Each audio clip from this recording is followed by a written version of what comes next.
Are we living in a great age of Chinese propaganda? On TikTok, I mean. I think the answer might be yes.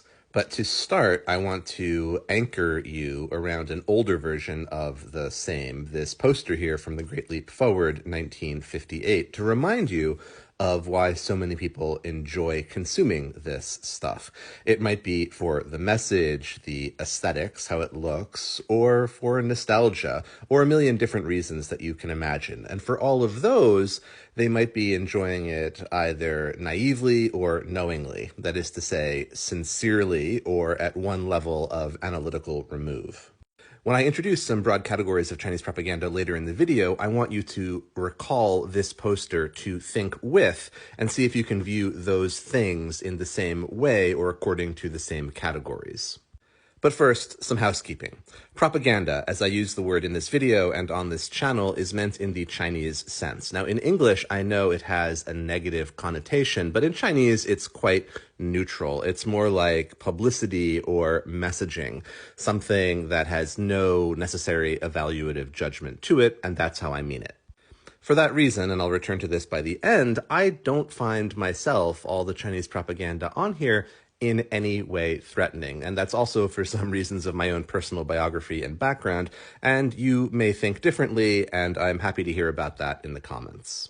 I also want you to understand where this comes from, and propaganda has been a core part of party work since long before the People's Republic was ever founded in 1949, but of course, its nature and guiding principles have changed over time. The current framework that's guiding what you see is taken from a line of a speech that Xi Jinping gave about 10 years ago, and that's quite normal. And he asked people to 讲好中国故事, that is to say, to tell China's story well. And then the follow-up is to develop its image, therefore, in the world. I'm speaking here over a still image from a video all about this point, explaining to propaganda workers how to do it. It's a little bit unintentionally maybe entertaining, and if you understand Chinese, I encourage you to Google it up and give it a watch. And here for you to screenshot is a much more sober article, again on the same subject, where we are hearing from some fairly highly placed editorial people in the media apparatus talking about how this strategy should be implemented. There are many layers and points, but one of the key ones is to borrow other voices. And the idea is that you want to indigenize and make your message fluent and appealing to outside audiences, which I think is one way of understanding some of what you might be seeing on TikTok. Now, I'm going to give you a brief introduction, non-exhaustive, to 3 different types of Chinese propaganda that I see quite a lot of. And all through it, please try to use that first poster and your prior definition to think with. And I genuinely want to hear from you in the comments. Are you seeing a lot of this stuff? Do you recognize it as propaganda or see it the same way I do? And what are your thoughts? The first type I'll call the arrogant eagle, which I am borrowing obviously from a still of one of the more salient examples. This creator and this category are straightforward political commentators who are themselves almost universally direct employees of CGTN, that is the China state broadcaster providing English language service, though they do not label themselves this way in their bio. The clips range from what can seem almost a little bit like a newscaster story to a skit like this, where she is voicing the arrogant, angry American eagle bossing China around unjustly. I used to think that everyone knew these were just paid employees of the state broadcaster doing their job, but I may have been wrong. And that's because a while back, Twitter started requiring that they be labeled as such, which they had not been previously, and engagement on those labeled Twitter accounts dropped off by something like 20% across the board. That at least implies to me that while people may have had the sense of what this was, when they're reminded that it is sort of paid advertising, they interact with it a lot less. On TikTok, at least as far as I've seen, and this holds true, I think, on Facebook and other social media, these are never labeled for what they are, as state media. Go check out her account and watch some more videos if you want a fairer sample of what this is all about. The second category I'll call foreign friends, and this is Jason living in China if you want to go check out some of his videos. These accounts, and there are many, are also people that work for CGTN, either directly salaried or on a contract basis. Their videos have a similar vibe to Type 1, but are often commentary and comparison between China and the West, and you can guess who comes out on top in every single case.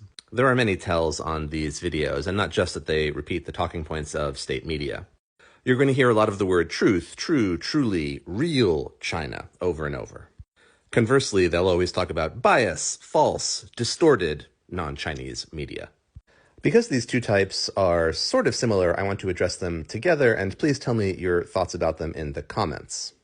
Personally, I find them somewhere between a bit silly and highly entertaining in a campy way. If you follow my channel, you likely don't find either of these types persuasive, but please remember that's not the point, and that propaganda is actually not always intended to persuade. Instead, I think these are intended much more like, in an American context, Fox News. That is, red meat to nourish the already believing. This is for people who are looking for and really like a kind of pugnacious put-down, and that's what they're getting in spades. Remember, too, that the audience for propaganda is who you're putting it out to, but also your bosses. And these kinds, 1 and 2, I think, play very well to those people, the higher-ups at the Central Propaganda Department. Generally, I think Type 1 is the better made. The foreigners are just more amateurs, whereas the reporters sort of know what they're doing, at least in my subjective opinion. I do think there is one very interesting way that these diverge from earlier eras of Chinese propaganda, and that is in the messaging itself. In the past, the message was overwhelmingly positive about the success or the promise of the great Chinese or socialist experiment. Here, there's just a lot more emphasis on the negative than you would ever see in posters, and part of the point is to make you doubt or disbelieve as well.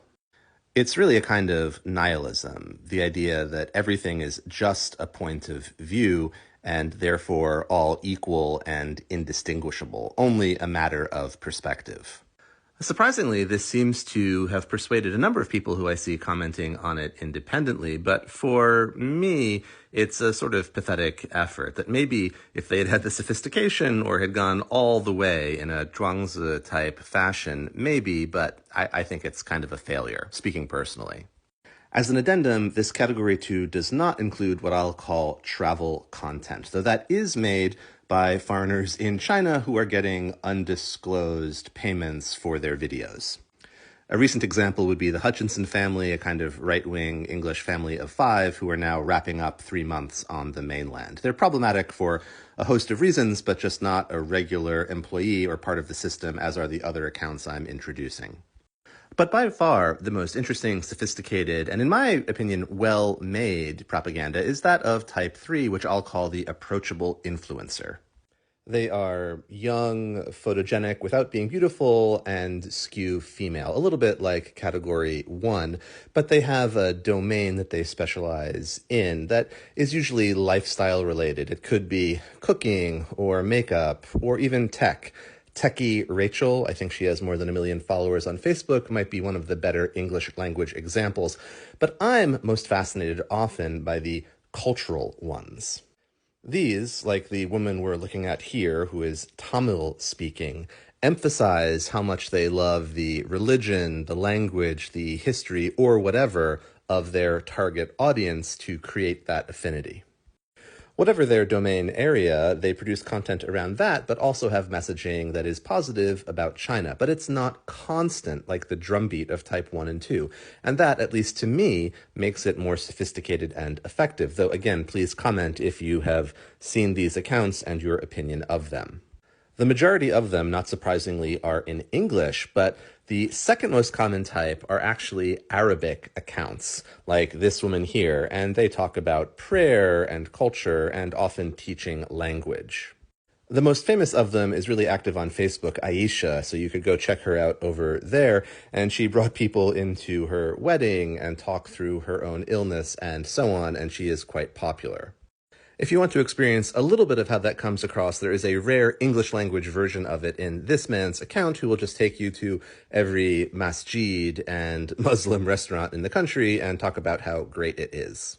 His account is also a great insight, I think, into how these kinds of approachable influencer accounts are often in the Chinese language and targeted at Chinese language speaking people in the diaspora.